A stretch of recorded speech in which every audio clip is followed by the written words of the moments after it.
Glory to God. உங்களை தேவையில்லாத வார்த்தைங்களால மற்றவங்க காயப்படுத்துறாங்களா?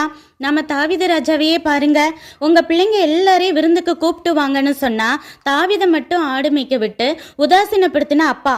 கண்ணுக்கு முன்னாடி தாவீது தான் ஃபியூச்சர் ராஜான அபிஷேகம் பண்றத பார்த்தும் நீ அகங்காரம் பிடிச்சவன்னு பேசிய சகோதரர்கள், கர்த்தர் கூட இருக்கிறான்னு தெரிஞ்சும் மகா தந்திரவாதின்னு சொல்லி கொல்ல பின்னாடியே துரத்திய சபை, வேலைக்காரனுக்கு நான் ஏன் ஹெல்ப் பண்ணணும்னு கேட்டு விரட்டிய நாபால், இங்க இந்த பைத்தியக்காரனை ஏன் கூட்டிட்டு வந்தீங்கன்னு திட்டிய ஆகிஸ் ராஜான்னு எத்தனையோ பேர் வார்த்தைகள்ங்கிற அம்பை எய்த போதும் தாவீது சோர்ந்து போய் உட்கார்ந்துடல.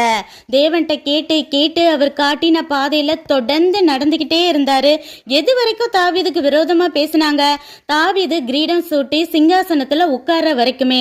பிறகு தவறா பேசினவங்க எல்லாம் விரோதமாய் பேசாதபடி தன் வாய்களை மூடிக்கொண்டு புகழ்ந்து பேசவே திறந்தாங்க. கூட இருக்கும்போது தாவீதின் அருமை தெரியாதவங்க தாவீதோட சேர்ந்து சந்தோஷமா வாழ அரண்மனைக்குள்ள நுழைய கூட முடியல.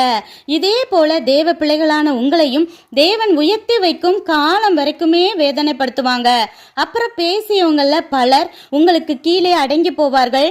பலரை நீங்க தேடினாலும் காணாதபடிக்கு தேவன் செய்வாராக. நன்றி.